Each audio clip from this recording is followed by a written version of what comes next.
महामाई दा, बोल साचे दरबार की जय। जय माता दी। देवी महात्म्य एक प्रसिद्ध धार्मिक ग्रंथ है जिसमें देवी दुर्गा की महिषासुर नामक राक्षस के ऊपर विजय का वर्णन किया गया है। देवी महात्म्य मार्कंडेय पुराण का अंश है। इसमें 700 श्लोक होने के कारण इसे दुर्गा सप्तशती भी कहते हैं। दुर्गा सप्तशती में समस्त संसार की प्रतीकात्मक व्याख्या की गई है। नवरात्रि के 9 दिनों में दुर्गा सप्तशती के पाठ का विशेष महत्व है। आइए शुरू करते हैं दुर्गा सप्तशती का प्रथम अध्याय। महर्षि मार्कंडेय जी बोले, सूर्य के पुत्र सावर्णी की उत्पत्ति की कथा आज मैं विस्तार से कहता हूँ। सावर्णी आदि शक्ति महामाया की कृपा से जिस प्रकार मनवंतर के स्वामी बने उसका हाल भी सुनो। पहले स्वरोचिष नामक मनवंतर में चैत्रवंशी सुरथ नाम के एक राजा हुआ करते थे। पूरी पृथ्वी पर उनका राज्य था। वह प्रजा को अपने पुत्र के समान मानते थे। नीति के अनुसार राज्य करते हुए भी कोला विध्वंसी राजा उनके शत्रु बन गए। दुष्टों को दंड देने वाले राजा सुरथ की उनके साथ लड़ाई हो गई। कोला विध्वंसियों की संख्या कम होने पर भी राजा सुरथ युद्ध में उनसे हार गए। तब वह अपने नगर में आ गए। केवल अपने देश का राज्य ही उनके पास रह गया और वह उसी देश के राजा बनकर राज्य करने लगे। परंतु उनके शत्रुओं ने वहां भी आक्रमण कर दिया। राजा को बलहीन तथा उदास देखकर उसके दुष्ट मंत्रियों ने राज्य की सेना और खजाने पर अपना अधिकार कर लिया। राजा सुरथ अपना राज्य अधिकार छीन जाने के कारण शिकार खेलने के बहाने घोड़े पर सवार होकर वहां से भयंकर वन की ओर चले गए। उस वन में उन्होंने महर्षि मेधा का आश्रम देखा। वहां महर्षि मेधा अपने शिष्यों तथा मुनियों के साथ बैठे हुए थे और कितने ही हिंसक जीव परम शांति भाव से वहां रहते थे। राजा सुरथ ने महर्षि मेधा को प्रणाम किया और महर्षि ने भी राजा सुरथ का उचित सत्कार किया। राजा सुरथ महर्षि के आश्रम में कुछ समय तक ठहरे। अपने नगर की ममता के आकर्षण से राजा अपने मन में सोचने लगे, पूर्व काल में मेरे पूर्वजों ने जिस नगर का बड़े ही प्रेम से पालन किया था वह आज मेरे हाथ से निकल गया है।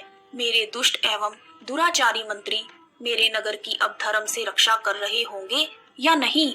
मेरा अत्यंत प्रिय हाथी जो सदा मद की वर्षा करता था और बहुत शूरवीर था, मेरे शत्रुओं के वशीभूत होने के कारण ना जाने क्या दुख भोग रहा होगा।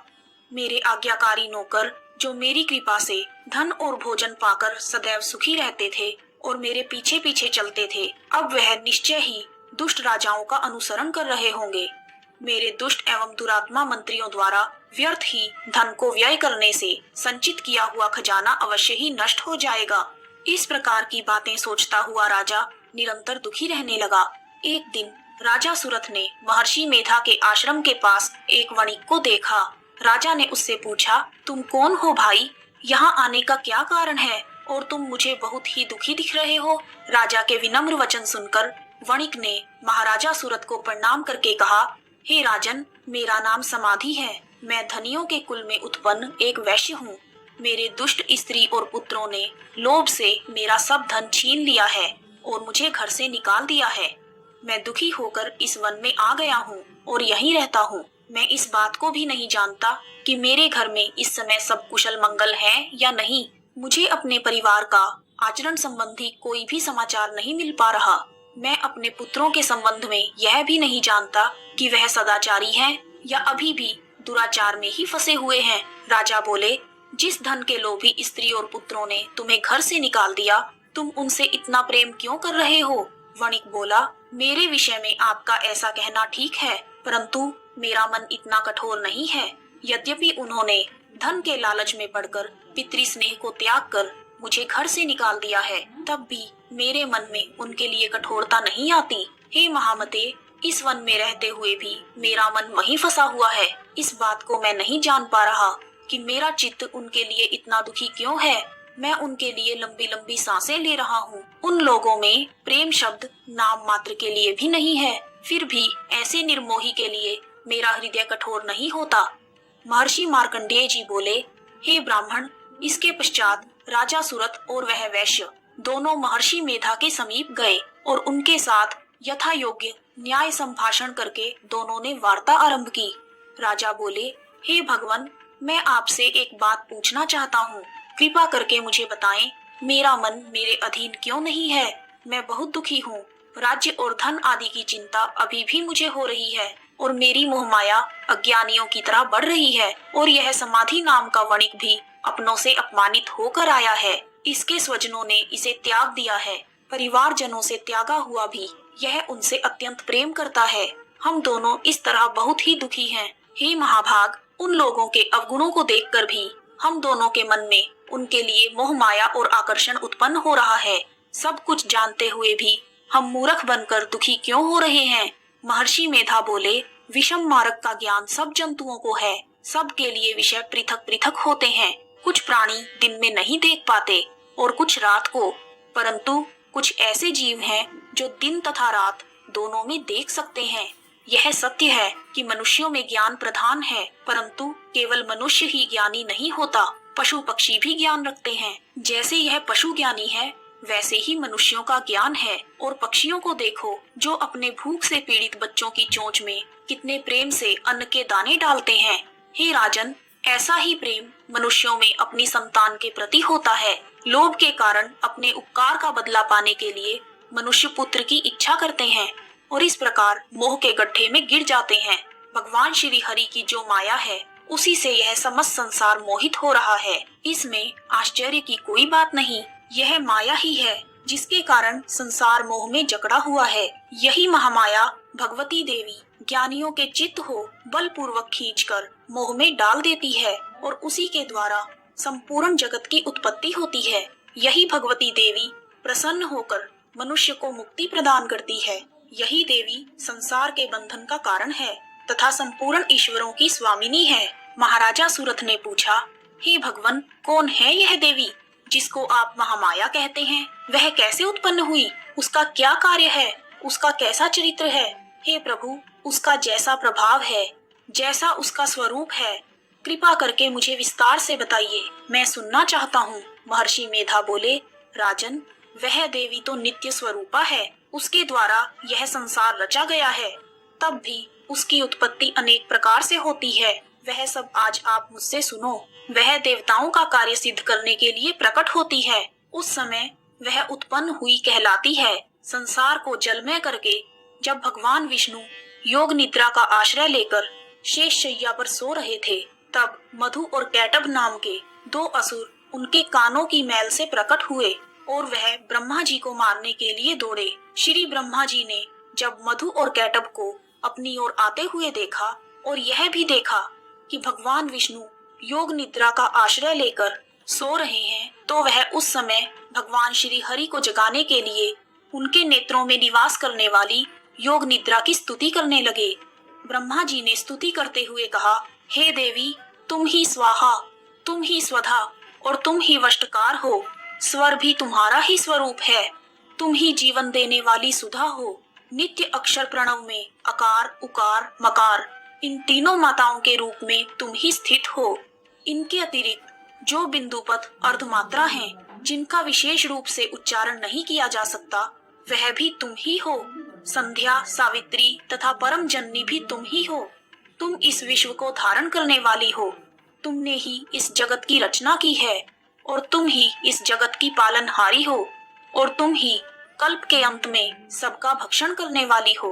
हे देवी, जगत की उत्पत्ति के समय तुम सृष्टि रूपा होती हो, पालन काल में स्थित रूपा होती हो और कल्प के अंत में संहार रूप धारण कर लेती हो। श्री ईश्वरी और बोध स्वरूपा बुद्धि भी तुम ही हो। लज्जा, पुष्टि, तुष्टि, शांति और क्षमा भी तुम ही हो। तुम खड्ग धारिणी, शूल धारिणी तथा गदा, चक्र, शंख और धनुष को धारण करने वाली हो।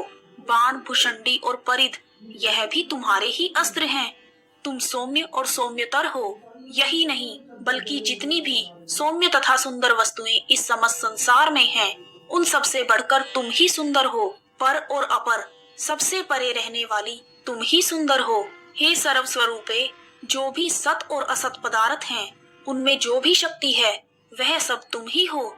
ऐसी अवस्था में भला तुम्हारी स्तुति कौन कर सकता है? इस संसार की सृष्टि, पालन और संहार करने वाले जो भगवान हैं, जब तुमने उनको भी निद्रा के वशीभूत कर दिया है, तो फिर तुम्हारी स्तुति कौन कर सकता है? मुझे, भगवान विष्णु तथा भगवान शंकर जी को शरीर धारण करवाने वाली भी तुम ही हो। तुम्हारी स्तुति करने की शक्ति किसमें है? हे देवी, तुम तो अपने इन उदार प्रभावों के कारण ही प्रशंसनीय हो। मधु और कैटभ जो भयंकर असुर हैं, इन्हें तुम मोह में डाल दो और भगवान श्री हरि को जल्दी ही जगा दो और उनमें मधु और कैटभ को मार डालने की बुद्धि भी उत्पन्न कर दो। महर्षि मेधा बोले, हे राजन, जब श्री ब्रह्मा जी ने देवी से इस प्रकार स्तुति करके भगवान श्री हरि को जगाने तथा मधु और कैटभ को मारने के लिए कहा, तो वह भगवान श्री विष्णु जी के नेत्र, मुख, नासिका, बाहु, हृदय और वक्ष स्थल से निकलकर श्री ब्रह्मा जी के सम्मुख खड़ी हो गई। उनका ऐसा कहना था कि भगवान श्री हरि तुरंत जाग उठे और उन्होंने दोनों असुरों को देखा, जो कि अत्यंत बलवान तथा पराक्रमी थे और मारे क्रोध के जिनके नेत्र लाल हो रहे थे और जो ब्रह्मा जी का वध करने के लिए तैयार थे। तब क्रोधित होकर उन दोनों दुरात्मा असुरों के साथ भगवान श्री हरि विष्णु पूरे 5000 वर्ष तक लड़ते रहे। एक तो वह अत्यंत बलवान तथा पराक्रमी थे, दूसरा महामाया ने भी उन्हें मोह में डाल दिया था। अतः वह भगवान श्री हरि से कहने लगे, हम दोनों मधु और कैटभ तुम्हारी वीरता से अत्यंत प्रसन्न हैं, तुम हमसे कोई वर मांगो। भगवान ने कहा, यदि तुम दोनों मुझ पर प्रसन्न हो तो मेरे हाथों से मर जाओ, बस इतना सा ही वर मैं तुमसे मांगता हूँ। महर्षि मेधा बोले, इस तरह जब वह दोनों धोखे में आ गए और अपने चारों ओर जल ही जल देखा, तब वह श्री हरि से कहने लगे, जहाँ पर जल ना हो, सूखी जमीन हो, उसी जगह हमारा वध कीजिए। तथास्तु कहकर भगवान श्री हरि ने उन दोनों को अपनी जंघा पर लिटाकर दोनों के सिर काट दिए। इस तरह यह देवी श्री ब्रह्मा जी की स्तुति करने पर प्रकट हुई थी। महर्षि मेधा बोले, अब मैं आपसे देवी दुर्गा के प्रभाव का वर्णन करता हूँ। प्राचीन काल में देवताओं और असुरों के बीच पूरे 100 वर्षों तक भीषण युद्ध हुआ था। उस समय असुरों का स्वामी महिषासुर था और देवराज इंद्र देवताओं के नायक थे। इस युद्ध में देवता पराजित हुए थे और महिषासुर ने स्वर्ग पर अपना आधिपत्य जमा लिया था। युद्ध के पश्चात हारे हुए देवता ब्रह्मा जी को साथ लेकर कैलाश पर्वत पर पहुँचे, जहाँ भगवान शंकर विराजमान थे। देवताओं ने अपनी हार का सारा वृतांत भगवान श्री हरि विष्णु जी और शिव शंकर को सुनाया। वह कहने लगे, हे प्रभु, महिषासुर सूर्य, इंद्र, अग्नि, वायु, चंद्रमा, यम, वरुण तथा अन्य सभी देवताओं के अधिकार छीनकर सबका अधिष्ठाता बन बैठा है। उसने सभी देवताओं को स्वर्ग से निकाल दिया है। हम सभी पृथ्वी पर घूम रहे हैं, अतः हम सब आपकी शरण में आए हैं। हमारी रक्षा कीजिए प्रभु, आप महिषासुर के वध का कोई उपाय सोचें। देवताओं की बातें सुनकर भगवान श्री विष्णु जी और शिव शंकर को दैत्यों पर बहुत क्रोध आया। उनकी भौहें तन गई और आंखें लाल हो गई। गुस्से में भरे हुए भगवान विष्णु के मुख से बड़ा भारी तेज निकला और उसी प्रकार का तेज भगवान शंकर, ब्रह्मा जी और इंद्र आदि सभी देवताओं के मुख से प्रकट हुआ। फिर वह सारा तेज मिल गया और तेज का एक पुंज बन गया। वह पुंज जाज्वल्यमान पर्वत के समान दिख रहा था। देवताओं ने देखा कि उस पर्वत की ज्वाला चारों ओर फैली हुई थी और देवताओं के शरीर से प्रकट हुआ तेज अतुलनीय था। एक जगह इकट्ठा होने पर वह तेज एक देवी के रूप में परिवर्तित हो गया और अपने प्रकाश से तीनों लोकों में व्याप्त हो गया। भगवान शंकर जी के तेज से देवी का मुख प्रकट हुआ। भगवान विष्णु जी के तेज से देवी की भुजाएं बनी। यमराज के तेज से सिर के बाल, चंद्रमा के तेज से दोनों स्तन और इंद्र के तेज से जंघा और पिंडली तथा पृथ्वी के तेज से नितंब भाग बना। ब्रह्मा के तेज से दोनों चरण और सूर्य के तेज से उंगलियां पैदा हुई और वसुओं के तेज से हाथों की उंगलियां एवं कुबेर के तेज से नासिका बनी। प्रजापति के तेज से देवी के दांत और अग्नि के तेज से नेत्र बने। संध्या के तेज से उनकी भौहें और वायु के तेज से उनके कान प्रकट हुए। इस प्रकार देवी का प्रादुर्भाव हुआ। महिषासुर से पराजित देवता देवी को देखकर अत्यंत प्रसन्न हुए। भगवान शंकर जी ने अपने त्रिशूल में से एक त्रिशूल निकालकर देवी को दे दिया और भगवान विष्णु जी ने चक्र में से एक चक्र निकालकर देवी को दिया। वरुण देव ने देवी को शंख भेंट किया। अग्नि ने शक्ति दी। वायु ने धनुष और बाण दिए। सहस्त्र नेत्रों वाले श्री देवराज इंद्र ने उन्हें अपने वज्र से उत्पन्न करके वज्र दिया और ऐरावत हाथी का एक घंटा उतारकर देवी को भेंट किया। यमराज ने उन्हें कालदंड में से एक दंड दिया। वरुण ने पाश दिया। प्रजापति ने स्फटिक की माला दी और ब्रह्मा जी ने कमंडल दिया। सूर्य ने देवी के समस्त रोमों में अपनी किरणों का तेज भर दिया। काल ने उन्हें चमकती हुई ढाल और तलवार दी तथा उज्जवल हार दिया और दिव्य वस्त्र भेंट किए, और इनके साथ ही उन्होंने दिव्य चूड़ामणि दी। 2 कुंडल, कंकण, उज्जवल अर्धचंद्र, बाहों के लिए बाजूबंद, चरणों के लिए नुपुर, गले के लिए सुंदर हंसली और उंगलियों के लिए रत्नों की बनी हुई अंगूठियां दी। विश्वकर्मा ने देवी को फरसा दिया और उसके साथ ही कई प्रकार के अस्त्र और अभेद्य कवच दिए, और इसके अतिरिक्त कभी ना मुरझाने वाले सुंदर कमलों की मालाएं भेंट की। समुद्र ने सुंदर कमल का फूल भेंट किया। हिमालय ने सवारी के लिए सिंह और तरह तरह के रत्न देवी को भेंट किए। यक्षराज कुबेर ने मधु से भरा हुआ पात्र और शेष नाग ने उन्हें बहुमूल्य मणियों से विभूषित छत्र दिया। इसी तरह अन्य सभी देवताओं ने आभूषण और अस्त्र शस्त्र देकर देवी का सम्मान किया। इसके पश्चात देवी ने उच्च स्वर से गर्जना की। देवी के इस भयंकर नाद से आकाश गूंज उठा। देवी का वह उच्च स्वर से किया हुआ सिंहनाद समा न सका और उससे बड़ी जोर की प्रतिध्वनि हुई, जिससे समस्त विश्व में हलचल मच गई और समुद्र कांप उठे, पृथ्वी डोलने लगी और पर्वत हिलने लगे। देवताओं ने उस समय प्रसन्न होकर सिंह वाहिनी जगतमयी देवी से कहा, हे देवी, तुम्हारी जय जयकार हो। इसके साथ ही महर्षि ने भक्ति भाव से उनकी स्तुति की। संपूर्ण त्रिलोकी को शोक मग्न देखकर दैत्यगण अपनी सेनाओं को साथ लेकर और हथियार आदि सजाकर उठ खड़े हुए। महिषासुर के क्रोध की कोई सीमा नहीं थी। उसने क्रोध में भरकर कहा, यह सब क्या उत्पात है। फिर वह अपनी सेना के साथ उस सिंहनाद की ओर दौड़ा और आगे पहुंचकर उसने देवी को देखा, जो अपनी प्रभा से तीनों लोकों को प्रकाशित कर रही थी। देवी के चरणों के भार से पृथ्वी दबी जा रही थी। माथे के मुकुट से आकाश में एक रेखा बन रही थी और उनके धनुष के टंकोर से सब लोग शुद्ध हो रहे थे। देवी अपनी सहस्त्र भुजाओं को संपूर्ण दिशाओं में फैलाकर खड़ी हुई थी। इसके पश्चात उनका दैत्यों के साथ युद्ध छिड़ गया और कई प्रकार के अस्त्र शस्त्रों से सब दिशाएं उद्भाषित होने लगी। महिषासुर का सेनापति चिक्षुर एक महान असुर था। वह आगे बढ़कर देवी के साथ युद्ध करने लगा और दूसरे दैत्यों की चतुर्गणी सेना को साथ लेकर जामर भी लड़ने लगा और 60,000 महारथियों को साथ लेकर उदग्र नाम का महादैत्य आकर युद्ध करने लगा, और महाहनु नाम का असुर 1 करोड़ महारथियों को साथ लेकर, असिलोमा नाम का असुर 5 करोड़ सैनिकों को साथ लेकर युद्ध करने लगा। वाशकल नामक असुर 60 लाख असुरों के साथ युद्ध में आ डटा। विडाल नाम का असुर 1 करोड़ हाथियों सहित लड़ने को तैयार हुआ।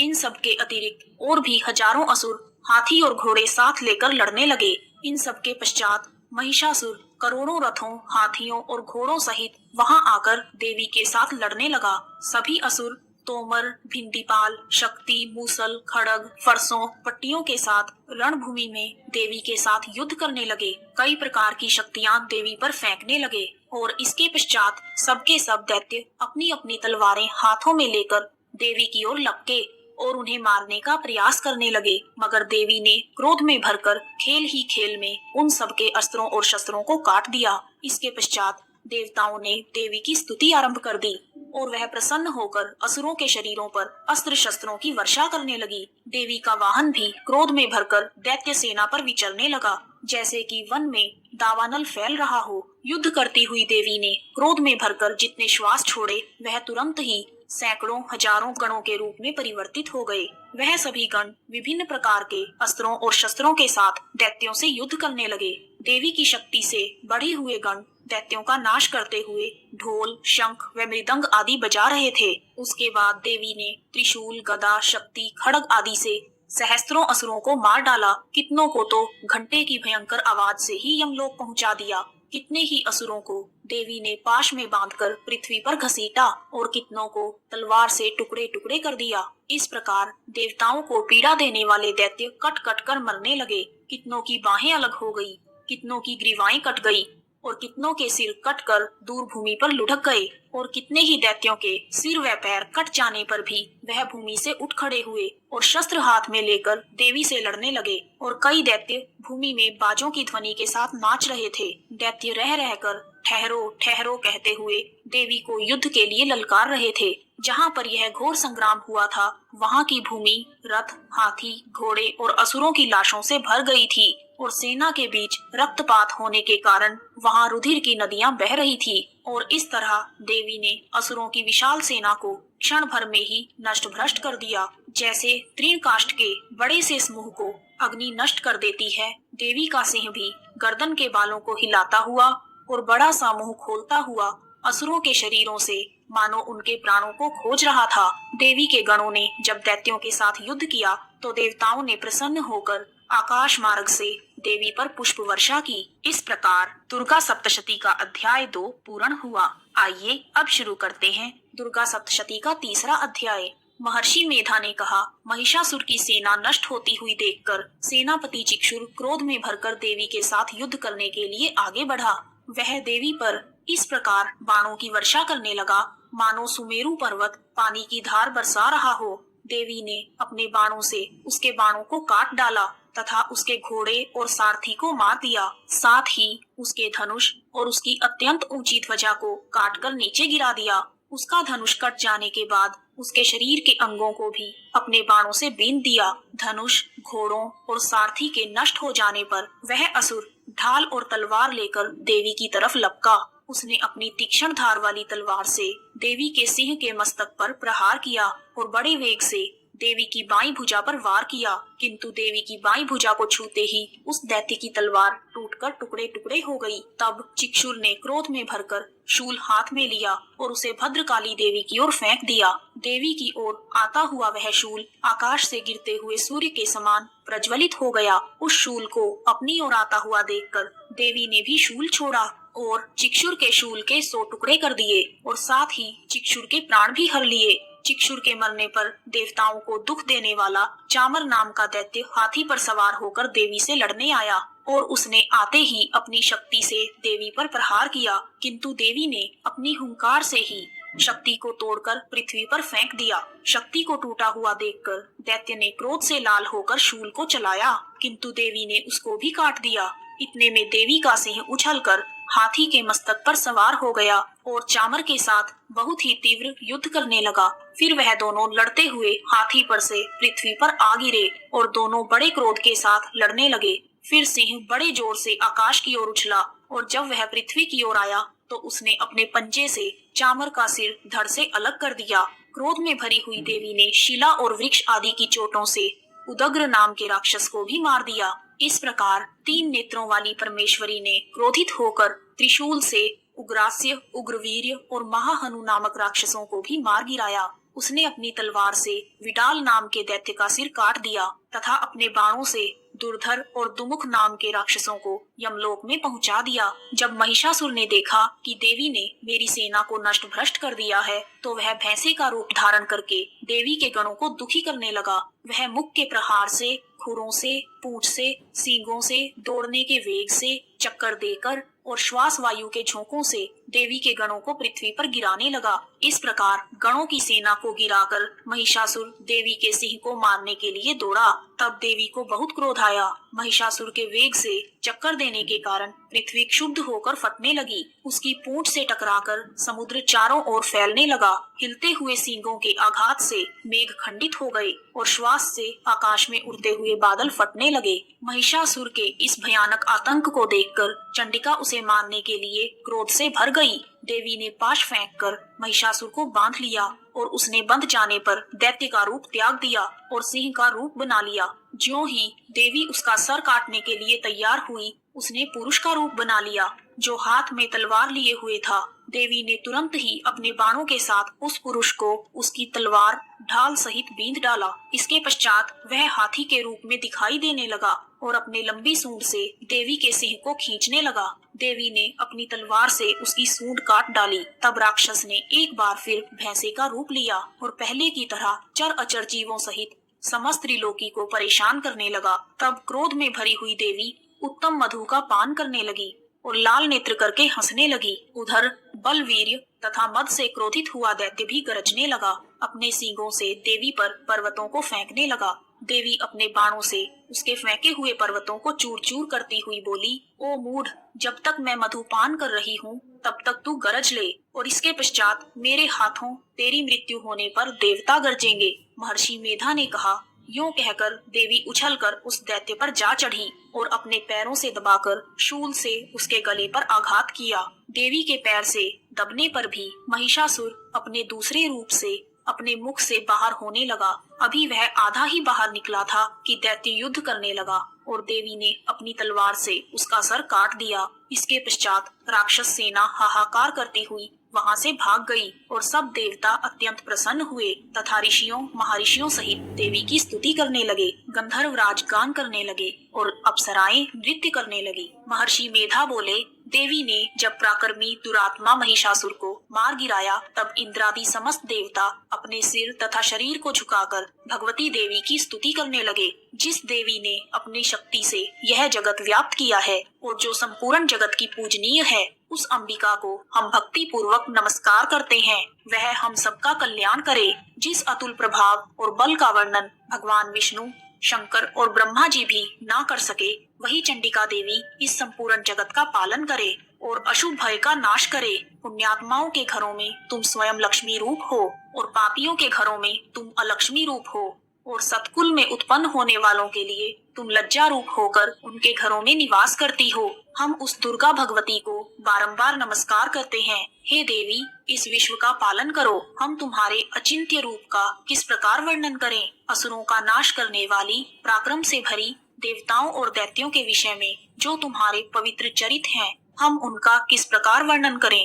हे देवी, त्रिगुणात्मिका होने पर भी तुम संपूर्ण जगत की उत्पत्ति का कारण हो। हे देवी, भगवान विष्णु, शंकर आदि किसी भी देवता ने तुम्हारा पार नहीं पाया। तुम सभी को आश्रय देने वाली हो। यह संपूर्ण जगत तुम्हारा ही अंश है, क्योंकि तुम सकीय आदिभूत प्रकृति हो। हे देवी, तुम्हारे जिस नाम के उच्चारण से संपूर्ण यज्ञों में सब देवता तृप्ति का लाभ करते हैं, वह स्वाहा तुम ही हो। इसके अतिरिक्त तुम पितरों की तृप्ति का कारण हो, इसीलिए सब आपको स्वधा कहते हैं। हे देवी, वह विद्या जो मोक्ष देने वाली है, जो अचिंत्य महाज्ञान स्वरूपा है, तत्वों के सार को वश में करने वाले, संपूर्ण दोषों को दूर करने वाले, मोक्ष की इच्छा रखने वाले मुनि जन जिसका अभ्यास करते हैं, वह तुम ही हो। तुम वाणी रूप हो और दोष रहित ऋग तथा यजुर्वेदों की एवं उद्गीत और सुंदर पदों के पथ वाले सामवेद की आश्रय रूप हो। तुम भगवती हो। इस विश्व की उत्पत्ति एवं पालन के लिए तुम वार्ता के रूप में प्रकट हुई हो और तुम संपूर्ण संसार की पीड़ा हरने वाली हो। हे देवी, जिससे सारे शास्त्रों को जाना जाता है, वह मेधा शक्ति तुम ही हो और दुर्गम भवसागर से पार करने वाली नौका भी तुम ही हो। लक्ष्मी रूप से भगवान विष्णु के हृदय में निवास करने वाली और भगवान महादेव द्वारा सम्मानित गौरी तुम ही हो। मंद मुस्कान वाले, निर्मल, पूर्ण चंद्रबिंब के समान और उत्तम सुवर्ण की मनोहर कांति से कमनीय तुम्हारे मुख को देखकर भी महिषासुर क्रोध से भर गया। यह बड़े आश्चर्य की बात है। और हे देवी, तुम्हारा यही मुख जब क्रोध से भर गया तो उदय काल के चंद्रमा की भांति लाल हो गया और तनी हुई भौहों के कारण विकराल रूप हो गया। उसे देखकर भी महिषासुर के शीघ्र प्राण नहीं निकले। यह बड़े आश्चर्य की बात है। आपके कुपित मुख के दर्शन करके भला कौन जीवित रह सकता है। हे देवी, जगत कल्याण के लिए आप प्रसन्न हो जाओ। आपके प्रसन्न होने से इस जगत का अभ्युदय होता है और जब आप क्रोधित होती हैं तो कितने ही कुलों का सर्वनाश हो जाता है। यह हमने अभी अभी जाना है, जब हमने तुम्हें महिषासुर की विशाल सेना को मारते हुए देखा। हे देवी, सदा प्रताप देने वाली तुम जिस पर भी प्रसन्न हो जाती हो, वही देश में सम्मानित हो जाते हैं। उनके धन यश में वृद्धि होती है। उनका धर्म कभी कमजोर नहीं पड़ता और उनके यहाँ पुत्र पुत्रियां और नौकर होते हैं। हे देवी, तुम्हारी कृपा से ही धर्मात्मा पुरुष प्रतिदिन श्रद्धा पूर्वक यज्ञ करते हैं और धर्मानुकूल आचरण करते हैं और जिसके प्रभाव से वह स्वर्गलोक में जाते हैं, क्योंकि तुम तीनों लोकों में मनवांछित फल प्रदान करने वाली हो। हे माँ दुर्गे, तुम स्मरण करने पर संपूर्ण जीवों के भयों को नष्ट कर देती हो और स्थिर चित्त वालों द्वारा चिंतन करने पर उन्हें पुण्य फल देती हो।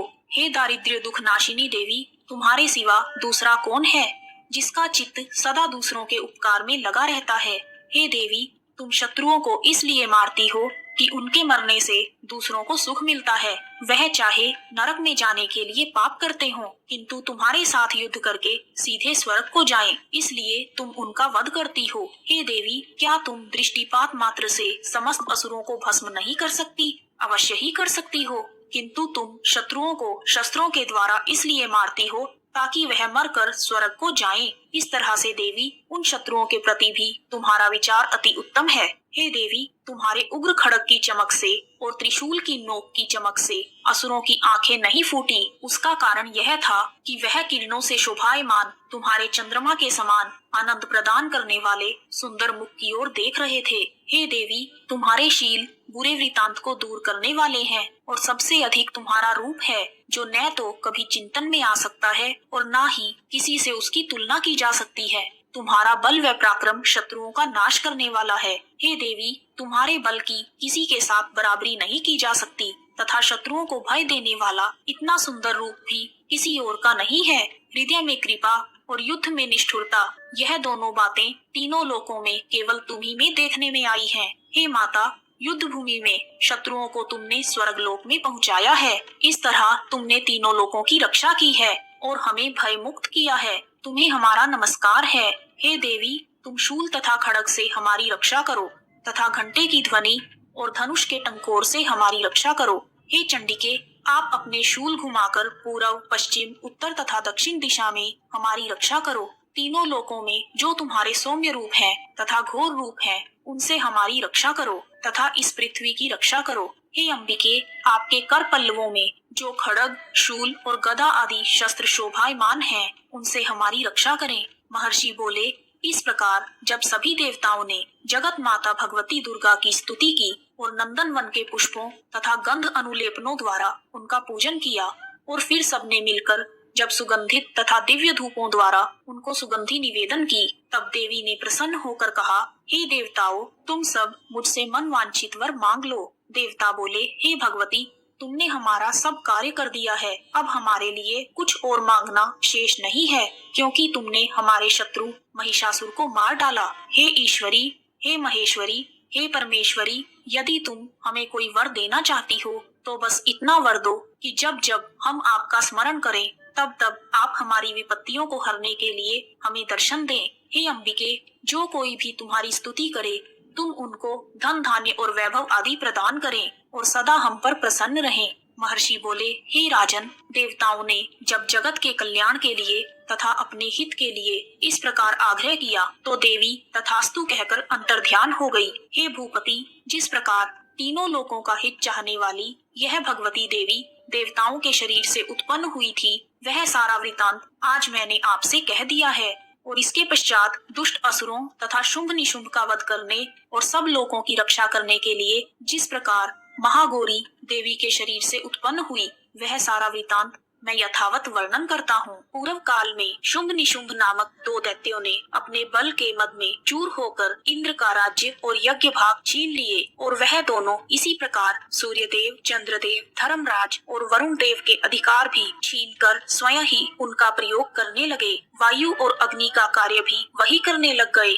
और इसके पश्चात उन्होंने जिन देवताओं के अधिकार छीने थे उनको अपने अपने स्थान से निकाल दिया। इस तरह से अधिकार छीने हुए तथा दैत्यों द्वारा अपमानित करके निकाले हुए देवता अपराजिता देवी का स्मरण करने लगे। देवी ने हमें वरदान दिया था कि मैं संपूर्ण विपत्तियों को नष्ट करके तुम्हारी रक्षा करूंगी। ऐसा सोच विचार कर सब देवता हिमालय पर गए और भगवती विष्णु माया की स्तुति करने लगे। देवताओं ने कहा, हे देवी, तुम्हें नमस्कार है। शिवा, तुम्हें नमस्कार है। प्रकृति और भद्रा को नमस्कार है। हम सभी रौद्र, नित्य और गौरी को नमस्कार करते हैं। ज्योत्सनामयी, चंद्र रूपिणी व सुख रूप देवी को निरंतर नमस्कार है। शरणागतों का कल्याण करने वाली वृद्धि और सिद्धि रूपा देवी, हम तुम्हें नमस्कार करते हैं। नेत्री, राजाओं की लक्ष्मी तथा सावर्णी को नमस्कार है। दुर्गा को दुर्ग स्थलों को पार करने वाली दुर्गापरा, सारा सरकारिणी, ख्याति, कृष्ण और धूम्र देवी को नमस्कार है। अत्यंत सौम्य तथा अत्यंत रौद्र रूपा को हम नमस्कार करते हैं। उन्हें हम बारंबार नमस्कार करते हैं। हम सभी जगत की आधारभूत कृति देवी को बार बार नमस्कार करते हैं। जिस देवी को प्राणी मात्र विष्णु माया कहते हैं उसको नमस्कार है। जो देवी समस्त प्राणियों में बुद्धि रूप रूप से स्थित है, निद्रा रूप से विराजमान है, और जो देवी संपूर्ण प्राणियों में क्षुधा रूप से विराजमान है, छाया रूप से तथा शक्ति रूप से स्थित है, उसको हम नमस्कार करते हैं। जो देवी सब प्राणियों में तृष्णा रूप से स्थित है, उसको हमारा नमस्कार है। जो देवी समस्त प्राणियों में शांति रूप से स्थित है, उसको हम नमस्कार करते हैं। जो सब प्राणियों में श्रद्धा रूप से, कांति रूप से तथा लक्ष्मी रूप से स्थित है, हम उसे नमस्कार करते हैं। जो देवी समस्त प्राणियों में वृत्ति रूप से स्थित है, उसको हम नमस्कार करते हैं। जो देवी समस्त प्राणियों में समृद्धि रूप से स्थित है, उसको हम नमस्कार करते हैं। जो देवी समस्त प्राणियों में दया रूप से, तुष्टि रूप से तथा मातृ रूप से स्थित है, उसे हम नमस्कार करते हैं। और जो देवी सब प्राणियों में भ्रांति रूप से स्थित है और सब प्राणियों में नित्य व्याप्त रहती है, उसको हम नमस्कार करते हैं। हे देवी, तुम्हें हमारा बारंबार नमस्कार है। पूर्व काल में देवताओं ने अपने अभीष्ट फल पाने के लिए जिसकी स्तुति की है, वह कल्याण की साधन भूता ईश्वरी हमारा कल्याण और मंगल करे तथा सारी विपत्तियों को नष्ट करे। असुरों के सताए हुए संपूर्ण देवता उस आदि शक्ति परमेश्वरी को नमस्कार करते हैं तथा जो भक्ति पूर्वक स्मरण किए जाने पर तुरंत ही सब विपत्तियों को नष्ट कर देती है, वह जगदम्बा इस समय हमारा भी मंगल करे और हमारी समस्त विपत्तियों को दूर करे। इस प्रकार जब देवता देवी की स्तुति कर रहे थे, तो उसी समय पार्वती देवी गंगा में स्नान करने के लिए आई। तब उनके शरीर से प्रकट होकर शिव देवी बोली, शुंभ दैत्य के द्वारा स्वर्ग से निकले हुए और निशुंभ द्वारा हारे हुए यह देवता मेरी ही स्तुति कर रहे हैं। पार्वती जी के शरीर से जो देवी निकली थी वह अंबिका थी। उन्हें संपूर्ण लोकों में कौशिकी कहा जाता है। कौशिकी के प्रकट होने के पश्चात पार्वती देवी के शरीर का रंग काला हो गया और वह हिमालय पर रहने वाली कालिका देवी के नाम से प्रसिद्ध हुई। फिर शुंभ और निशुंभ के दूत चंडमुंड वहां आए और उन्होंने परम मनोहर रूप वाली अंबिका देवी को देखा। फिर वह शुंभ के पास जाकर बोले, हे महाराज, एक अत्यंत सुंदर स्त्री हिमालय को प्रकाशित कर रही है। वैसा रंग रूप आज तक हमने किसी स्त्री का नहीं देखा। हे असुरेश्वर, आप यह पता लगाएं कि वह कौन है और उसे कैसे पाया जा सकता है। वह स्त्री स्त्रियों में हीरा है। वह अपनी कांति से 10 दिशाओं को प्रकाशित कर रही है, इसलिए आपका उसे देखना अत्यंत उचित है। हे प्रभु, तीनों लोकों के हाथी, घोड़े और मणि इत्यादि जितने भी रत्न हैं, वह सब इस समय आपके महल में शोभायमान हैं। हाथियों में रत्न रूपी ऐरावत हाथी और उच्च श्रवा नामक घोड़ा आप इंद्र से ले आए हैं। हंसों द्वारा जुता हुआ विमान जो कि ब्रह्मा जी के पास था, वह भी अब आपके पास है। और यह महापद्म नामक खजाना आपने कुबेर से छीन लिया है। समुद्र ने आपको सदा खिले हुए फूलों की किंजलिकनी नामक माला दी है। वरुण देव का स्वर्ण वर्षा करने वाला छत्र भी आपके पास है। रथों में श्रेष्ठ प्रजापति रथ भी आपके पास ही है। हे दैत्येंद्र, मृत्यु से उत्क्रांतिदा नामक शक्ति भी आपने छीन ली है और वरुण का पाश भी आपके भ्राता निशुंभ के पास ही है। समुद्र में पैदा होने वाले सभी प्रकार के रत्न आपके भाई निशुंभ के अधिकार में हैं और जो अग्नि में ना जल सके ऐसे 2 वस्त्र भी अग्निदेव ने आपको ही दिए हैं। हे दैत्यराज, इस प्रकार सारी रत्न रूपी वस्तुएं आप संग्रह कर चुके हैं, फिर आप स्त्रियों में रत्न रूपी अनुपम स्त्री को क्यों ग्रहण नहीं करते? चंडमुंड के यह वचन सुनकर शुंभ ने विचार किया कि सुग्रीव को अपना दूत बनाकर देवी के पास भेजा जाए। दैत्यराज ने उसको सब कुछ समझा दिया और कहा कि वहां जाकर तुम उसे अच्छी तरह समझाना और कुछ ऐसा करना जिससे वह प्रसन्न होकर तुरंत ही मेरे पास चली आए। शुंभ का भेजा हुआ दूत सुग्रीव हिमालय पर्वत के उस रमणीय भाग में जा पहुंचा जहां अंबिका देवी थी। सुग्रीव ने देवी से कहा, हे देवी, दैत्यराज शुंभ जो इस समय तीनों लोकों के स्वामी हैं, मैं उनका दूत हूँ। संपूर्ण देवता उनकी आज्ञा एक स्वर में मानते हैं। अब जो कुछ उन्होंने आपके लिए संदेश भेजा है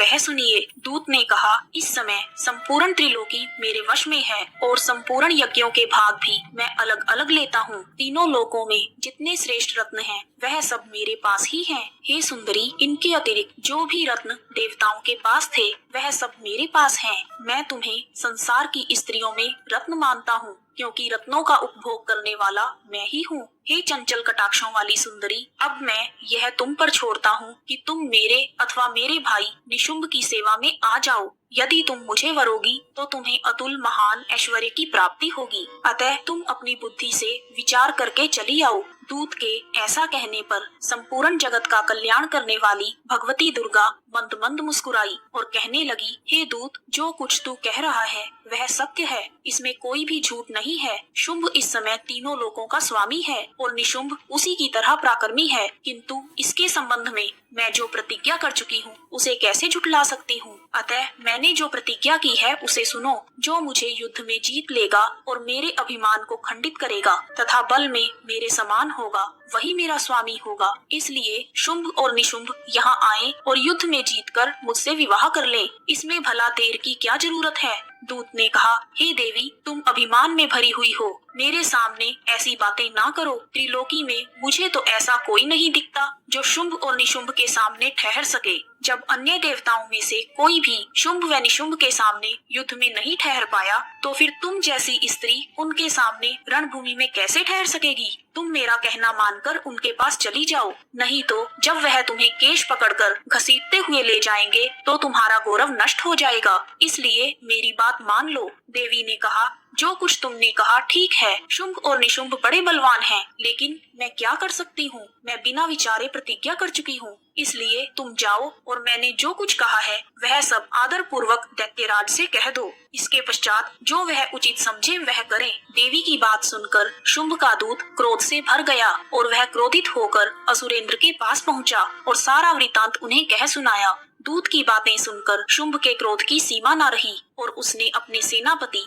धूम्रलोचन से कहा, धूम्रलोचन, तुम अपनी सेना सहित शीघ्र ही वहां जाओ और उस दुष्टा के केशों को पकड़कर उसे घसीटते हुए यहाँ लेकर आओ। यदि उसकी रक्षा के लिए कोई दूसरा खड़ा हो, चाहे वह देवता, यक्ष अथवा गंधर्व ही क्यों न हो, उसको वही मौत के घाट उतार देना। शुंभ के इस प्रकार आज्ञा देने पर धूम्रलोचन 60,000 राक्षसों की सेना लेकर वहां पहुंच गया और देवी को देखकर ललकार कर कहने लगा, अरे दुष्टा, तू अभी शुंभ और निशुंभ के पास चल। यदि तू प्रसन्नता पूर्वक मेरे साथ चलेगी तो तेरे लिए ही अच्छा है, नहीं तो मैं तेरे केशों को पकड़कर घसीटता हुआ तुझे ले चलूंगा।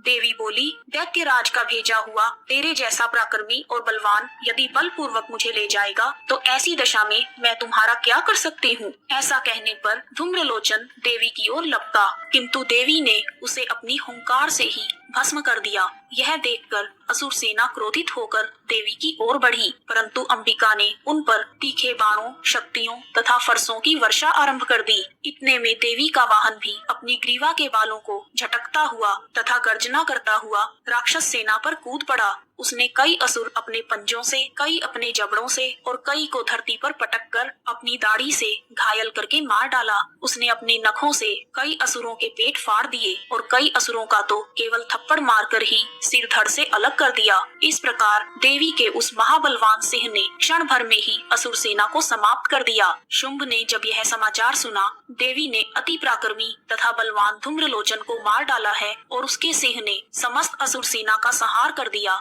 तब उसको बड़ा ही क्रोध आया। क्रोध के मारे उसके होठ फड़कने लगे और उसने चंड तथा मुंड नामक महाअसुरों को आज्ञा दी, हे चंड, हे मुंड, तुम अपने साथ एक बड़ी सेना लेकर रणभूमि में जाओ और उस देवी के बाल पकड़कर उसे बांधकर तुरंत यहाँ ले आओ। यदि उसको यहाँ लाने में किसी प्रकार का संदेह हो तो अपनी सेना सहित उससे लड़ते हुए उसको मार डालो और जब वह दुष्टा तथा उसका सिंह दोनों मर जाएं, तब उन दोनों को बांधकर यहाँ ले आना। दैत्यराज शुंभ की आज्ञा पाकर चंड और मुंड चतुरंगिनी सेना को साथ लेकर अस्त्रों और शस्त्रों से सुसज्जित होकर देवी से युद्ध करने के लिए चल दिए। हिमालय पर्वत पर पहुंचकर उन्होंने आदि शक्ति भवानी को देखा। देवी सिंह पर बैठी हुई असुरों को देखकर मुस्कुरा रही थी। देवी को देखते ही असुर उन्हें पकड़ने के लिए तलवारें लेकर आगे बढ़े। तब अंबिका को असुरों पर बड़ा क्रोध आया और मारे क्रोध के उनका मुख काला हो गया, उनकी भ्रिकुटियां चढ़ गई और उनके ललाट में से अत्यंत भयंकर तथा विस्तृत मुख वाली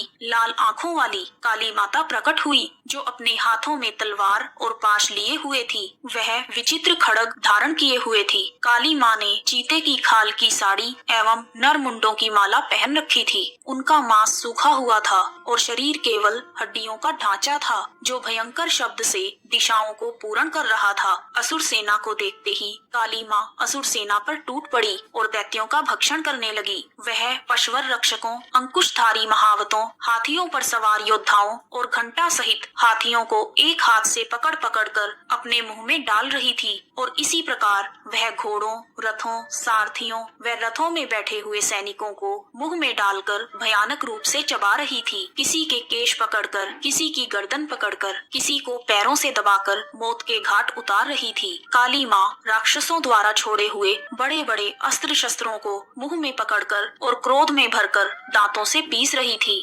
उन्होंने बहुत से बड़े बड़े असुरों का भक्षण कर डाला, कितनों को तो रौंद डाला और कितने ही दैत्य माता की मार के डर से भाग खड़े हुए और कितनों को उन्होंने तलवार से मार दिया और कितनों को अपने दांतों से पीस दिया। और इस प्रकार काली माँ ने क्षण भर में संपूर्ण दैत्य सेना को नष्ट कर दिया। यह देखकर महापराक्रमी दैत्य चंड काली देवी की ओर लपका और मुंड ने भी देवी पर अपने भयानक बाणों की वर्षा आरंभ कर दी और उसने हजारों प्रकार के चक्र देवी पर छोड़े। उस समय वह चमकते हुए बाण व चक्र देवी के मुख में प्रविष्ट हो गए। देवी के मुख में प्रविष्ट होते हुए वह बाण और चक्र इस प्रकार दिख रहे थे जैसे मानो बहुत से सूर्य मेघों की घटा में प्रविष्ट हो रहे हों। इसके पश्चात भयंकर शब्द के साथ काली माँ ने अत्यंत जोश में भरकर विकराल अट्टहास किया। काली माँ का भयंकर मुख देखा नहीं जाता था, उनके मुख में केवल श्वेत दांतों की पंक्ति ही चमक रही थी। फिर उन्होंने तलवार हाथ में लेकर हूँ शब्द कहकर चंड के ऊपर आक्रमण किया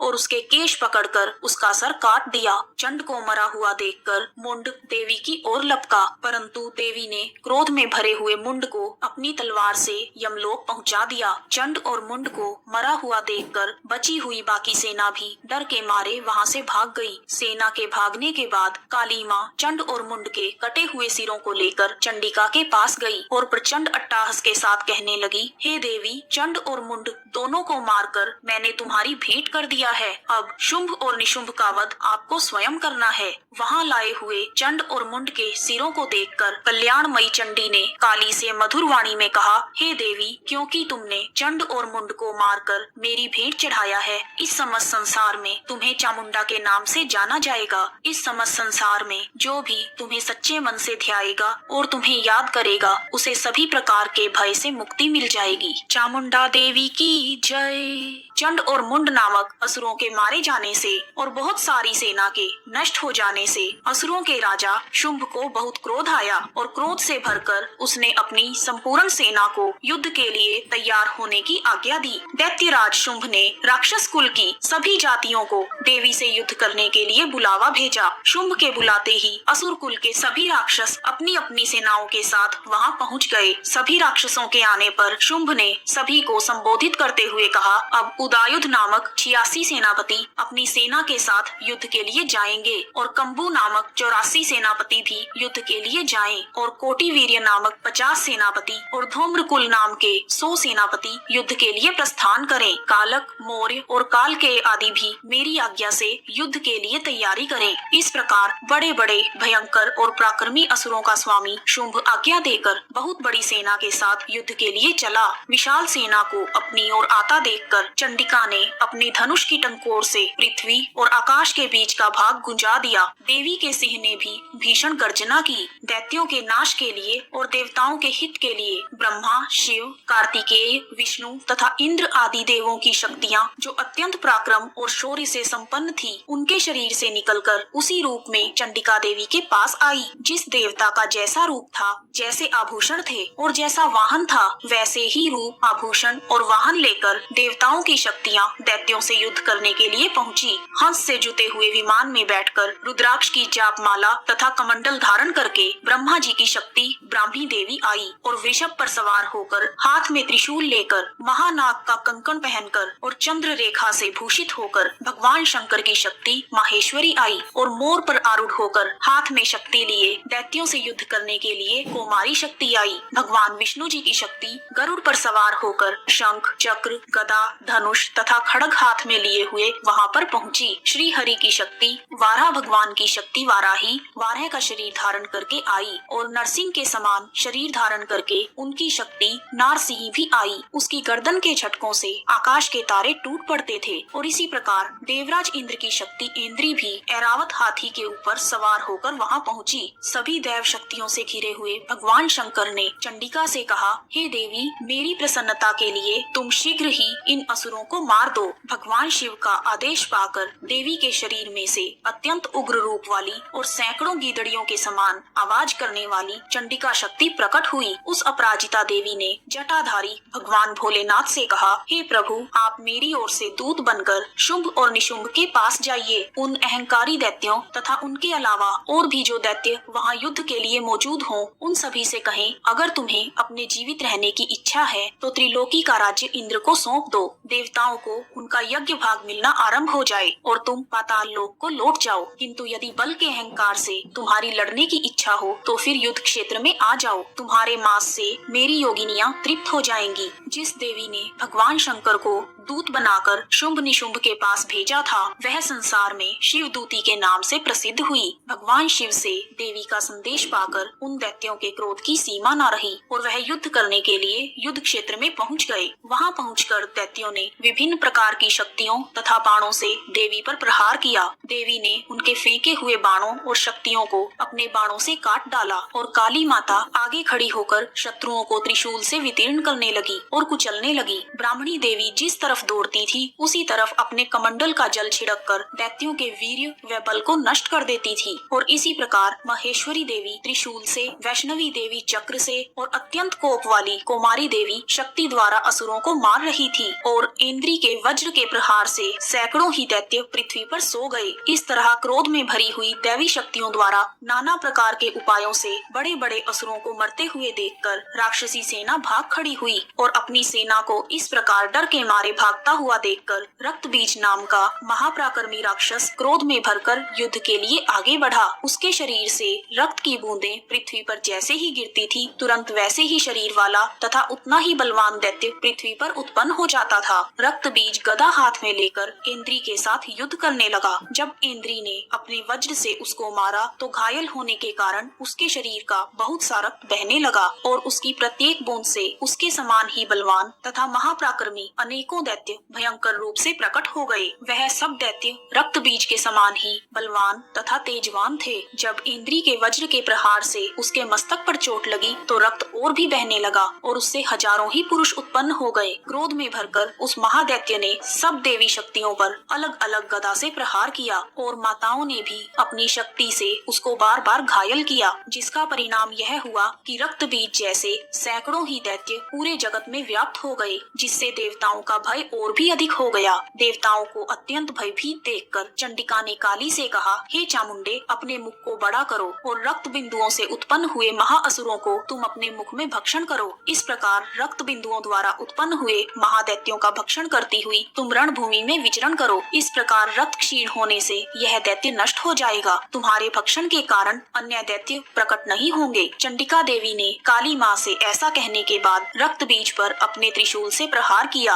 और काली देवी ने अपने मुख में उसका रक्त ले लिया। तब उसने गदा से चंडिका पर प्रहार किया। रक्त बीज के प्रहार का चंडिका देवी पर कोई असर न हुआ, किंतु रक्त बीज के शरीर से बहुत सा रक्त बहने लगा और उसके गिरने के साथ ही काली देवी ने उसे अपने मुख में ले लिया। काली माँ के मुख में उस रक्त से जो असुर उत्पन्न हुए उनको माँ ने भक्षण कर लिया और रक्त को पीती गई। उसके बाद देवी ने रक्त बीज को वज्र, बाण, खड्ग आदि से मार डाला। अनेक प्रकार के शस्त्रों से मारा हुआ और खून से वंचित वह महाराक्षस रक्त बीज पृथ्वी पर गिर पड़ा। उसके पृथ्वी पर गिरने से देवता अत्यंत प्रसन्न हुए और दैवी शक्तियाँ असुरों का रक्त पीने के पश्चात उद्यत होकर नृत्य करने लगी। राजा सुरथ ने कहा, हे महर्षि, आपने भयंकर राक्षस रक्त बीज के वध का वृतांत मुझे सुनाया। अब मैं रक्त बीज के मरने के बाद क्रोध में भरे हुए शुंभ व निशुंभ ने जो कांड किया वह सुनना चाहता हूँ।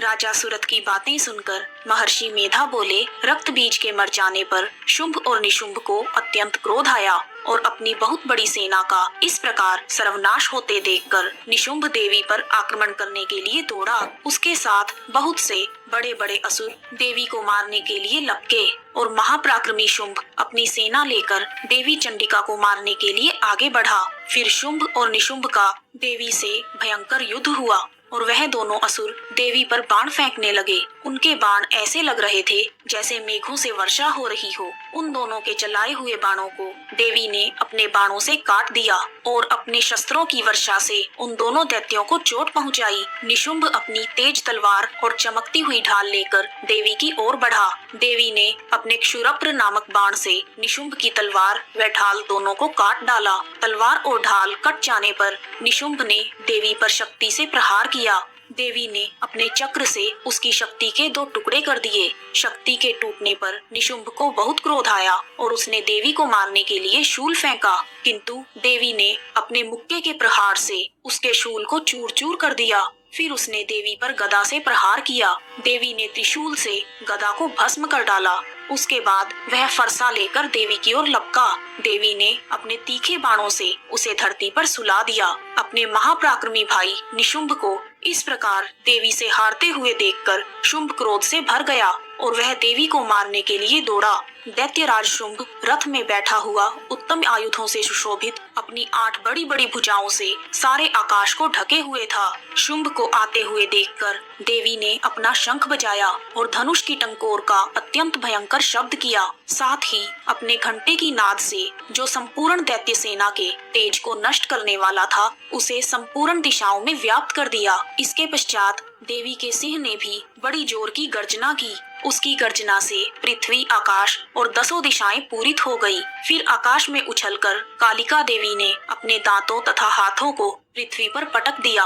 उनके ऐसा करने से एक भयंकर शब्द हुआ जिसके प्रभाव से बाकी सभी शब्द शांत हो गए। इसके पश्चात शिवदूती ने असुरों के लिए भय उत्पन्न करने वाला अट्टहास किया, जिसे सुनकर सभी दैत्य थर्रा उठे और शुंभ का क्रोध और भी बढ़ गया। फिर देवी अंबिका ने शुंभ को अरे दुष्ट ठहर जा, खड़ा रह कहा तो आकाश से सभी देवता जय हो बोल उठे। शुंभ ने वहां आकर अग्नि की ज्वाला से युक्त एक भयंकर शक्ति छोड़ी जिसे देवी ने अपनी महोल्का नामक शक्ति से काट डाला।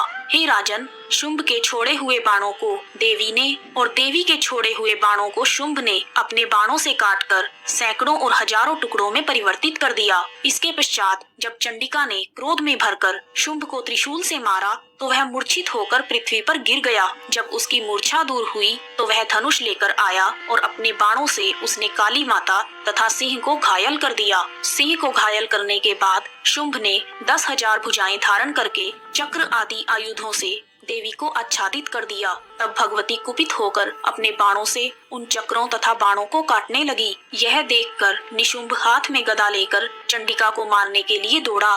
उसके आते ही देवी ने तीक्ष्ण धार वाले खड्ग से उसकी गदा को काट दिया। फिर निशुंभ ने त्रिशूल हाथ में ले लिया। निशुंभ को त्रिशूल हाथ में लेकर आता हुआ देखकर चंडिका ने अपने शूल से उसकी छाती पर प्रहार किया और उसकी छाती को चीर डाला। छाती के चीरने से उसमें से एक उस जैसा ही महापराक्रमी दैत्य ठहर जा कहता हुआ निकला।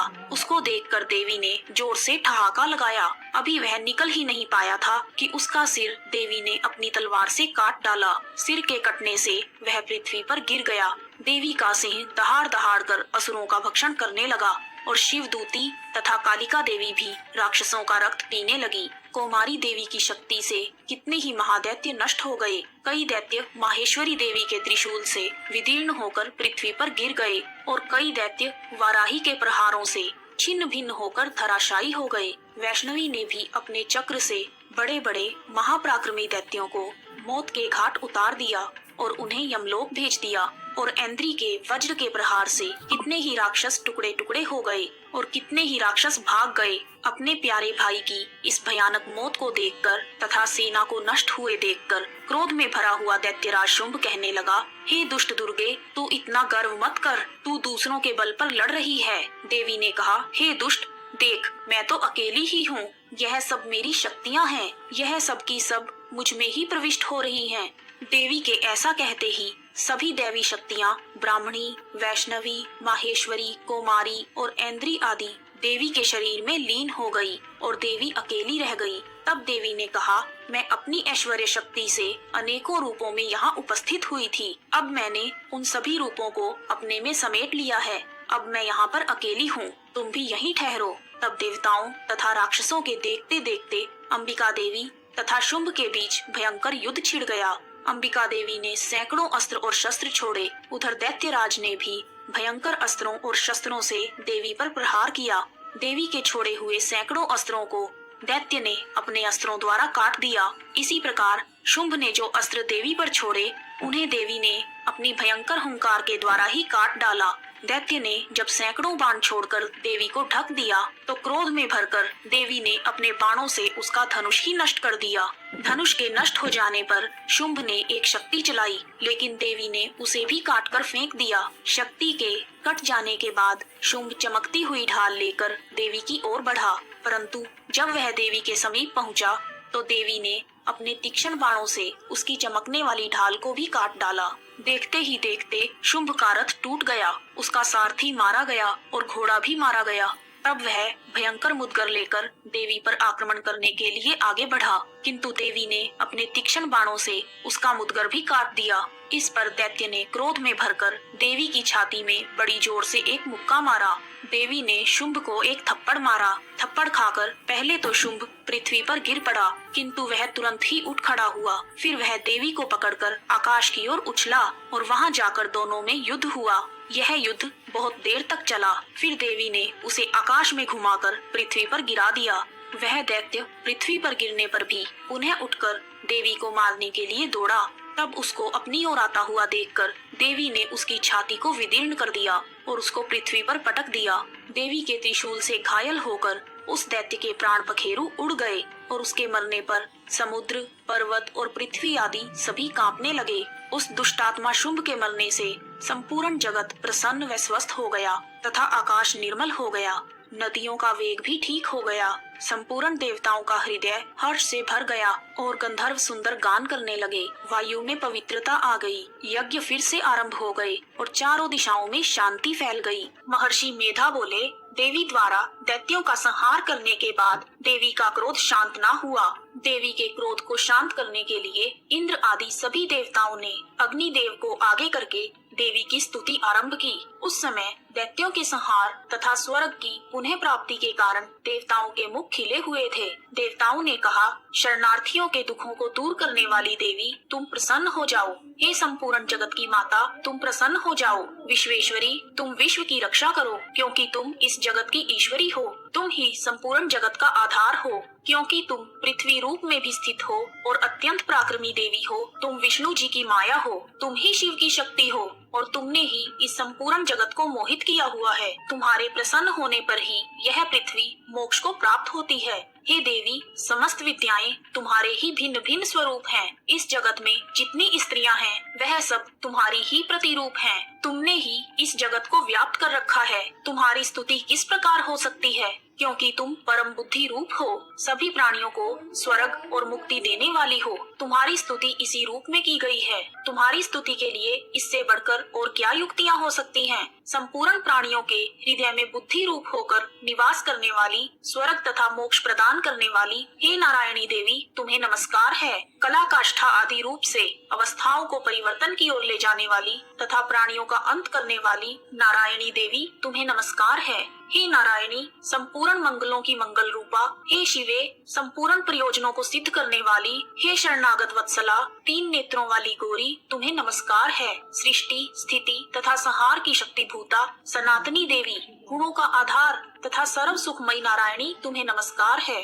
तुम्हें बारंबार नमस्कार है। हे देवी, शरण में आए हुए शरणागतों की रक्षा में तत्पर, समस्त पीड़ाओं को हरने वाली, हे नारायणी, हे ब्राह्मी देवी, तुम हंसों से जुते हुए विमान पर बैठती हो तथा कुश से पवित्र जल छिड़कती रहती हो। तुम्हें नमस्कार है। माहेश्वरी रूप से त्रिशूल, चंद्रमा और सर्पों को धारण करने वाली, हे महावृषभ वाहन वाली नारायणी, तुम्हें नमस्कार है। मोरों तथा कुक्कुटों से घिरी रहने वाली, महाशक्ति को धारण करने वाली हे कुमारी रूपा, निष्पाप नारायणी तुम्हें नमस्कार है। हे शंख चक्र गदा और धनुष रूपी आयुधों को धारण करने वाली वैष्णवी शक्ति तुम्हें नमस्कार है। तुम हम पर प्रसन्न हो जाओ, तुम्हें नमस्कार है। हे दांतों पर पृथ्वी को धारण करने वाली वाराही कल्याणमयी नारायणी तुम्हें नमस्कार है। हे उग्र नरसिंहा रूप से दैत्यों को मारने वाली त्रिभुवन की रक्षा में संलग्न रहने वाली नारायणी तुम्हें नमस्कार है। मस्तक पर किरीट और हाथ में महावज्र धारण करने वाली सहस्त्र नेत्रों के कारण उज्जवल वृत्तासुर के प्राण हरने वाली इंद्री शक्ति हे नारायणी तुम्हें नमस्कार है। हे शिवदूती स्वरूप से दैत्यों के महा अहंकार को नष्ट करने वाली हे घोर रूप वाली हे भयंकर मुख वाली मुंडमाला से विभूषित मुंड मर्दिनी चामुंडा तुम्हें नमस्कार है। हे लक्ष्मी, लज्जा, महाविद्या, श्रद्धा, पुष्टि, स्वधा, ध्रुवा, महाकाली, नियंता तथा ईशा रूपणी नारायणी तुम्हें नमस्कार है। हे सर्व स्वरूप सर्वेश्वरी, सर्व शक्ति युक्ता देवी हमारी भय से रक्षा करो तुम्हें नमस्कार है। हे कात्यायनी, 3 नेत्रों से भूषित यह तुम्हारा सौम्य मुख सब तरह के डरों से हमारी रक्षा करे तुम्हें नमस्कार है। हे भद्रकाली, ज्वालाओं के समान भयंकर, अति उग्र एवं संपूर्ण असुरों को नष्ट करने वाला तुम्हारा त्रिशूल हमें भयों से बचाने वाला है तुम्हें नमस्कार है। हे देवी, जो अपने शब्द से इस जगत को पूरित करके दैत्यों के तेज को नष्ट करता है, वह आपका घंटा इसी प्रकार हमारी रक्षा करे जैसे माता अपने पुत्रों की रक्षा करती है। हे चंडिके, असुरों के रक्त और चर्बी से चर्चित जो आपकी तलवार है वह हमारा मंगल करे। हम आपको नमस्कार करते हैं। तुम जब प्रसन्न होती हो तो संपूर्ण रोगों को नष्ट कर देती हो और जब रुष्ट हो जाती हो तो संपूर्ण वांछित कामनाओं को नष्ट कर देती हो। और जो मनुष्य तुम्हारी शरण में जाते हैं उन पर कभी विपत्ति नहीं आती, बल्कि तुम्हारी शरण में गए हुए मनुष्य दूसरों को आश्रय देने लग जाते हैं। अनेकों रूपों से नाना प्रकार के शस्त्रों को धारण करके इन धर्मद्रोही असुरों का तुमने संहार किया है। यह तुम्हारे सिवा और कोई नहीं कर सकता था। चतुर्दश विद्याएं, षटशास्त्र और चारों वेद तुम्हारे ही प्रकाश से प्रकाशित हैं। उनमें तुम्हारा ही वर्णन है। और जहाँ राक्षस, विषैले सर्प आदि शत्रुगण हैं, वहाँ और समुद्र के बीच में भी तुम साथ रहकर इस विश्व की रक्षा करती हो। हे विश्वेश्वरी, तुम विश्व का पालन करने वाली विश्व रूपा हो, इसलिए संपूर्ण विश्व को धारण करती हो। ब्रह्मा, विष्णु और महेश भी तुम्हारी वंदना करते हैं। जो भक्ति पूर्वक तुम्हें नमस्कार करते हैं वह विश्व को आश्रय देने वाले बन जाते हैं। हे देवी, तुम प्रसन्न हो जाओ और असुरों को मारकर जिस प्रकार हमारी रक्षा की है ऐसे ही सदा शत्रुओं से हमारी रक्षा करती रहो। संपूर्ण जगत के पाप को नष्ट कर दो और पाप तथा उनके फल स्वरूप होने वाली महामारी आदि बड़े बड़े उपद्रवों को शीघ्र ही दूर कर दो। विश्व की पीड़ा को दूर करने वाली देवी, शरणागतों पर प्रसन्न हो जाओ। त्रिलोक निवासियों की पूजनीय परमेश्वरी, हम सबको वरदान दो। देवताओं द्वारा इस प्रकार स्तुति करने से देवी का क्रोध शांत हो गया और वह प्रसन्न हो गई। तब देवी ने कहा, हे देवताओं, मैं तुमको वर देने के लिए तैयार हूँ। आपकी जैसी इच्छा हो वैसा वर मांग लो। देवताओं ने कहा, हे सर्वेश्वरी, जगत के निवासियों की समस्त पीड़ाओं को तुम इसी प्रकार हरती रहो और हमारे शत्रुओं को इसी प्रकार नष्ट करती रहो।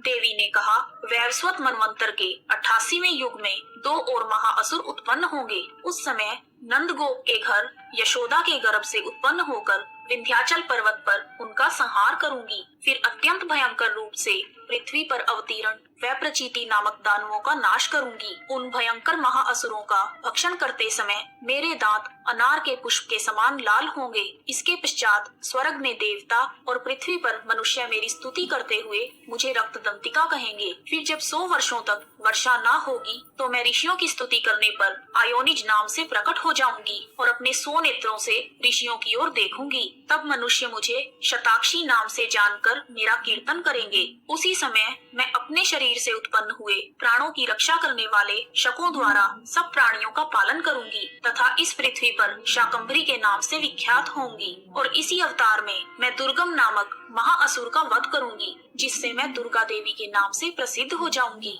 इसके पश्चात जब मैं भयानक रूप धारण करके हिमालय निवासी ऋषियों तथा महर्षियों की रक्षा करूंगी, तब भीमा देवी के नाम से मेरी प्रसिद्धि होगी। और जब अरुण नामक असुर तीनों लोकों को पीड़ित करेगा, तब मैं असंख्य भ्रमरों का रूप धारण करके उस महादैत्य का वध करूंगी। तब स्वर्ग लोक में देवता और मृत्यु लोक में मनुष्य मेरी स्तुति करते हुए मुझे भ्रामरी नाम से पुकारेंगे। इस प्रकार जब जब पृथ्वी पर राक्षस अत्याचार करेंगे तब तब मैं पृथ्वी पर अवतरित होकर शत्रुओं का नाश करूंगी। देवी बोली, हे देवताओं, जो स्त्री पुरुष इन स्त्रोतों द्वारा सच्चे मन से मेरी स्तुति करेंगे, मैं उनके सभी कष्टों को प्रसन्नता पूर्वक हर लूंगी। जो मनुष्य मधुकैटभ के नाश, महिषासुर के वध और शुंभ तथा निशुंभ के वध की कथा सुनेंगे अथवा कहेंगे, मेरे महात्म्य को अष्टमी, नवमी तथा चतुर्दशी के दिन एकाग्रचित होकर भक्ति पूर्वक सुनेंगे, उनको कभी कोई पाप छू नहीं पाएगा। पाप से उत्पन्न हुई विपत्ति भी उन्हें कभी नहीं सताएगी। उनके घर में दरिद्रता नहीं होगी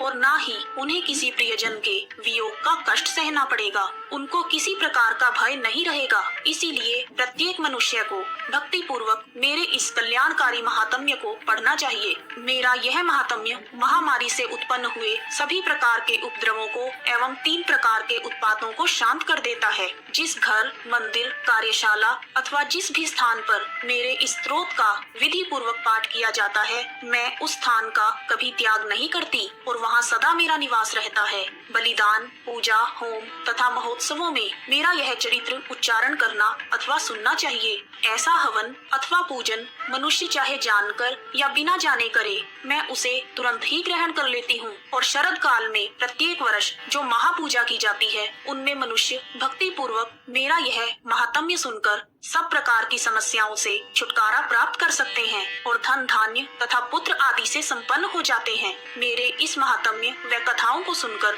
मनुष्य युद्ध में निडर हो जाते हैं और उनके शत्रु नष्ट हो जाते हैं। उन्हें कल्याण की प्राप्ति होती है और उनका कुल आनंदित हो जाता है। सब प्रकार के कष्ट शांत हो जाते हैं तथा भयंकर स्वप्न दिखाई देना, घरेलू दुख इत्यादि सब मिट जाते हैं। बाल ग्रहों में ग्रसित बालक मेरा यह महात्म्य पढ़कर अथवा सुनकर परम शांति को प्राप्त करते हैं। मित्रों तथा सगे संबंधियों में फूट पड़ने पर यह महात्म्य भली भांति मित्रता करवाने वाला है। मेरा यह महात्म्य मनुष्यों को मेरे जैसा सामर्थ्य प्रदान करने वाला है। पुष्प, अर्घ्य, धूप, गंध, दीप आदि सामग्रियों द्वारा पूजन करने से, जरूरतमंदों को भोजन करवाने से, हवन करके, प्रतिदिन अभिषेक करके, नाना प्रकार के भोग को अर्पण करके, प्रत्येक वर्ष दान आदि करके जो मेरी आराधना करते हैं, उनसे मैं प्रसन्न हो जाती हूँ। वैसी ही प्रसन्न मैं इस महात्म्य को सुनने से हो जाती हूँ। मेरा यह महात्म्य श्रवण किए जाने पर सभी पापों को हर लेता है तथा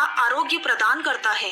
मेरे प्रादुर्भाव का कीर्तन दुष्ट प्राणियों से रक्षा करने वाला है। हे देवताओं, तुमने और ब्रह्मा जी ने जो मेरी स्तुति की है, वह मनुष्यों को कल्याणमयी बुद्धि प्रदान करने वाली है। वन में, सुनसान रास्ते में अथवा दावानल से घिर जाने पर, वन में चारों ओर घिरे हुए या शत्रुओं द्वारा पकड़े हुए, जंगल में सिंहों से, जंगली हाथियों द्वारा पीछा किए हुए, राजा के क्रोधित हो जाने पर, मारे जाने के भय से, समुद्र में नाव के डगमगाने पर, भयंकर युद्ध में फंसे होने पर, किसी भी प्रकार की पीड़ित घोर बाधाओं से बंधे हुए मनुष्य मेरे इस चरित्र को स्मरण करने से संकटों से मुक्ति प्राप्त करते हैं। मेरे प्रभाव से सिंह, चोर या शत्रु आदि दूर भाग जाते हैं और कभी पास नहीं आते। महर्षि मेधा ने कहा, प्रचंड पराक्रम वाली देवी भगवती यह सब कहने के पश्चात सब देवताओं के देखते ही देखते अंतर्धान हो गई और संपूर्ण देवता अपने शत्रुओं के मारे जाने पर पहले की तरह यज्ञ का उपभोग करने लगे और उनको अपने अधिकार प्राप्त हो गए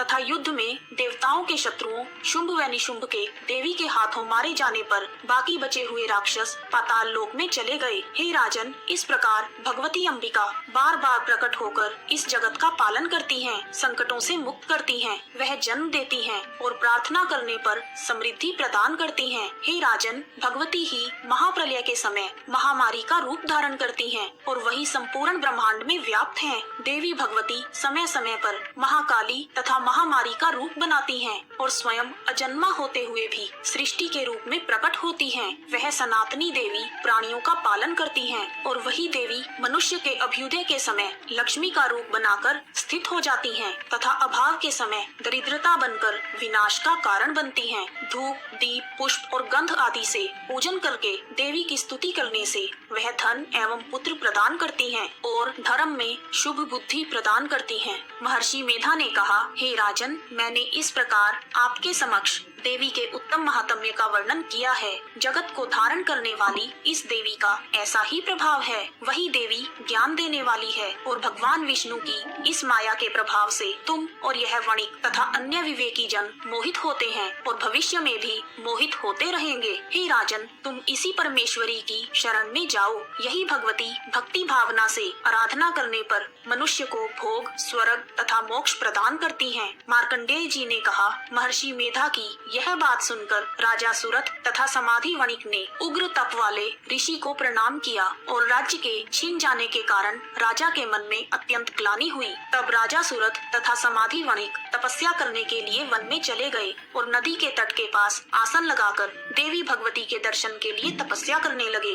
दोनों ने नदी के तट पर देवी की मूर्ति बनाई और पुष्प, धूप, गंध, दीप तथा हवन द्वारा देवी का पूजन करने लगे। पहले उन्होंने अल्प आहार लेना आरंभ कर दिया, फिर उन दोनों ने निराहार रहकर देवी भगवती में ध्यान लगाकर एकाग्रता पूर्वक उनकी आराधना की। वह दोनों 3 वर्ष तक लगातार देवी भगवती की आराधना करते रहे। 3 वर्ष के पश्चात जगत का पालन करने वाली चंडिका ने उनको प्रत्यक्ष दर्शन दिए। देवी बोली, हे राजन तथा अपने कुल को प्रसन्न करने वाले वणिक, तुम जिस वर की इच्छा करते हो वह मुझसे मांग लो। मैं तुम दोनों पर अत्यंत प्रसन्न हूँ। मार्कंडेय जी ने कहा, यह सुनकर राजा ने अगले जन्म में नष्ट न होने वाला अखंड राज्य और इस जन्म में बलपूर्वक अपने शत्रुओं को नष्ट करने के पश्चात अपना राज्य पुनः प्राप्त करने के लिए वरदान मांगा। और वैश्य ने, जिसका चित्त संसार की ओर से विरक्त हो गया था, उसने अपनी अहंकार रूपी आसक्ति को नष्ट कर देने वाला ज्ञान प्रदान करने के लिए कहा। देवी ने कहा, हे राजन, तुम शीघ्र ही अपने शत्रुओं को मारकर पुनः अपना राज्य प्राप्त कर लोगे। तुम्हारा राज्य स्थिर रहने वाला होगा।